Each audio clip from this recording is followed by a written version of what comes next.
தாவேகா தலைவர் நடிகர் விஜயை சரமாரியாக விமர்சித்திருக்கிறார் நடிகர் கூல் சுரேஷ். என்ன சொல்லியிருக்கிறாரு அப்படிங்கறத கேட்டுட்டு, அவர் சொன்னதுல நியாயம் இருக்கா இல்லையா அப்படிங்கறத மட்டும் சிந்திச்சு உங்களுடைய கருத்துக்களை பதிவு பண்ணுங்க. தமிழக வெற்றி கழகத்தோட ஒரு மீட்டிங் சேலத்துல நடக்குது. விஜய் சார், உங்ககிட்ட ஒரு வேண்டுகோள், நீங்க மீட்டிங் நடத்துங்க, வேணாம்னு சொல்லல. ஆனா வெள்ளிக்கிழமை அன்னைக்கு நடத்தாதீங்க. இன்னைக்கு வெள்ளிக்கிழமை அன்னைக்கு 10-12 படம் ரிலீஸ் ஆயிருக்கு. நீங்க ஒரு நடிகர், உங்களுக்கு தெரியும் அந்த ப்ரொடியூசரோட வழி என்ன, இயக்குனரோட வழி என்ன அப்படின்றது. நீங்க வெள்ளிக்கிழமை அன்னைக்கு மீட்டிங் நடத்தவும் சோசியல் மீடியா ஃபுல்லா விஜய் வீட்டை விட்டு வெளியில வந்துட்டாரு, விஜய் கார்ல ஏறிட்டாரு, விஜய் பிளைட்ல ஏறிட்டாரு, இப்படி இந்த நியூஸ் சோசியல் மீடியா ஃபுல்லா வந்துட்டு இருக்கு. அப்ப இந்த இன்னைக்கு ரிலீஸ் ஆன வெள்ளிக்கிழமை அன்னைக்கு ரிலீஸ் ஆன இந்த 10-12 படங்களோட நிலைமை என்ன ஆகுது? சோசியல் மீடியா ஃபுல்லா விஜய் சாரை பத்தியே போட்டுட்டு இருந்தாங்க.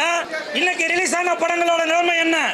அதனால விஜய் சார், உங்ககிட்ட ஒரு தாழ்மையான வேண்டுகோள், நீங்க ஒரு தாய் உள்ளத்தோட இனிமேல் நீங்க எந்த ஒரு மீட்டிங் நடத்தினாலும் அதை தயவு செய்து வெள்ளிக்கிழமை அன்னைக்கு நடத்தாதீங்க.